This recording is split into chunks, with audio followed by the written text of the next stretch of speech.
wealth management and monthly installment at 1.88%. how to select the right property to buy. 1 km. It's 1 km. Yeah, let me check. Hi everyone, this is Melvin Lim, Lim Brothers. Now today we are at our first education investor series for buyers and investors looking to invest in properties in Singapore. So this episode itself, we're going to address a few different things. So number one thing that we're going to talk about today is what is the key behavior of a new launch property upon its TOP stage, and also how does that compare to a resale property's performance and behavior as well in terms of pricing movement. So let's have a look at what is the general behavior of the owners that have already invested into all the new launches when they will launch at the show flat and while waiting towards the TOP period 3 to 4 years later. So generally, for example, let's say you actually purchase a new launch today at let's say a $1 million mark. And probably this new launch that you have purchased works out to be about maybe 1,004 or let's say 1,005 PSF for let's say a 2-bedder property. And this development itself comprises of 800 units. And out of the 800 units, the 2-bedder that you bought has probably about 250 units, which are 2 beds. And the rest of the units, let's say another 250, 1-bedder, and the rest of the units, let's say 350 units, all belongs to the 3 and the 4 bedders. So what is going to happen is, this is now year 2019, and let's say 2022 or 2023, you actually have a wait of 3 to 4 years towards the TOP date. Now for those who are not sure what it's called, TOP is basically the temporary occupation permit, which is the day that developer actually writes to your lawyer and your lawyer informs you that you can now book an appointment with the developer to collect the keys, check your defects, and then you can commence to actually renovate your place, move in, or you want to rent out. So it's entirely up to you. So the place actually is ready for occupation. Now let's assume you're one of the person here, the 250 units that bought the 2-bedders at $1 million, and 3 to 4 years later, at year 2022, 2023, you got your keys, and then somebody walks up to you and say, hey, I love this new project that's just TOP, and I'm a newlywed, I want to buy something that is ready, I don't want to wait.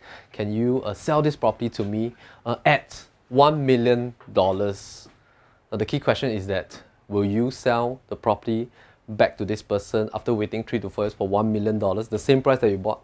Definitely you wouldn't. And you would definitely not sell at $1 million. Likely, probably you might say, okay, I waited 3 to 4 years. I've invested my 25% down payment initially. I took a 75% loan, progressive payment along the way. Minimum, maybe I want to sell at about 1.15 million to let's say about 1.2 million. If there's a buyer, if there's no buyer that's willing to pay this price, probably I would just continue to rent out or just stay in the property. Since I bought it at $1 million, I'm in no need and no hurry to actually sell it at the same price that I bought. But will you actually be the only one that is thinking of this mindset and this mentality? Likely not. And likely all the people that bought the 2-bedder, the 250 units, so your 245 other neighbors will likely think the same way as yourself, because they all bought at around the same per square foot, depending on which level, which facing, but more or less you all bought it at about that price range. And everyone likely will have this one-off period whereby everybody would think the same way. And this is what we call the one-off advantage. And the one-off advantage of a new launch development is that this is the only one time in the whole life cycle of a new launch project that everybody will think the same way, and everybody will have a target price that they're willing to exit if somebody is willing to pay the price.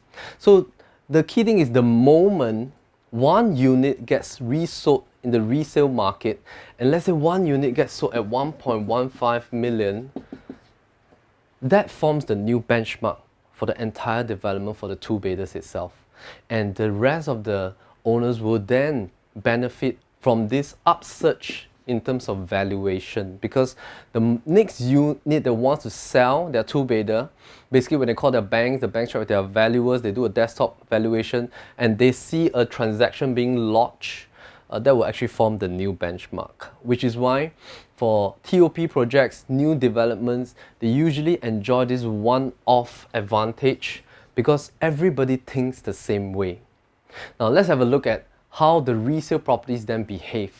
Okay, so let's have a look at how the resale property then behave. Now resale property behaves in a couple of different ways. Now probably the key difference between the one-off advantage that new launch have versus a resale property is that resale property, let's say for example there's 600 over units in this development that has been built from, let's say, 2010, and then TOP is 2014 and today is 2019.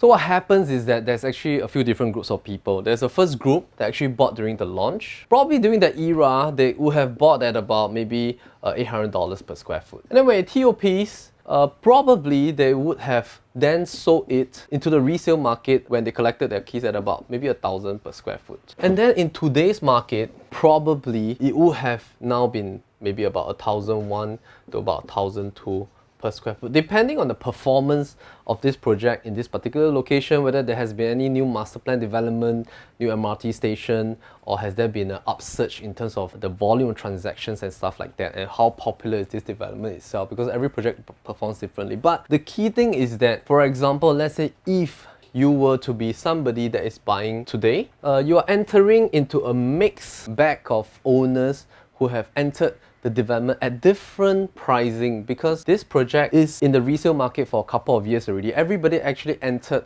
at different ranges. So technically speaking, this development has already enjoyed its one-off advantage during the TOP period. So how does usually a resale property increase or appreciate in prices? It actually depends on whether gradually, as the years goes by, is there an increment gradually in terms of transaction volume. For example, let's say in 2019 January, a 3-bedder was sold at 1.3 million. Then maybe in 2019 February, and 3-bedder is sold at 1.31 million, and then let's say in May another 3-bedder was sold at 1.33 million. So the gradual increment that the buyers are willing to pay in the resale market can cause a gradual uptrend in terms of the valuation, because end of the day, when a buyer pays for a resale unit, they will definitely call their banker and ask how much valuation can you match for this asking price. And most buyers, they are influenced by the valuation of the property, and the valuation is then determined by how much that the valuers are willing to match based on the latest transaction in a couple of past months. And unless this property has superb renovation that the buyers are willing to pay on and above the valuation that the bankers give to them, because probably the previous owner has spent maybe 100,000 or 50,000 to renovate the place, and this new buyer thinks that, okay, by paying maybe 20-30k above the last transacted is worth it because I'm buying over the renovation, then that can actually increase the benchmark price of the development itself. So a gradual uptrend is possible if there's very frequent transactions, and every transaction has a gradual increment, and that will cause the increment in the resale condo itself. Another reason is if there is an en bloc fever, like what has happened in the past year in 2017-2018, is that the en bloc fever actually adds a lot of positive news and confidence to the market. So buyers are a bit more upbeat, the media is reporting very positive news, and because of this upbeat momentum, banks also have a little bit more risk appetite. They're able to match valuations a little bit higher than last done. Buyers are more confident, they're willing to pay a little bit more, and that can also cause an increment in the resale prices. So basically the key difference is that for resale, it depends on transaction volume, sentiments.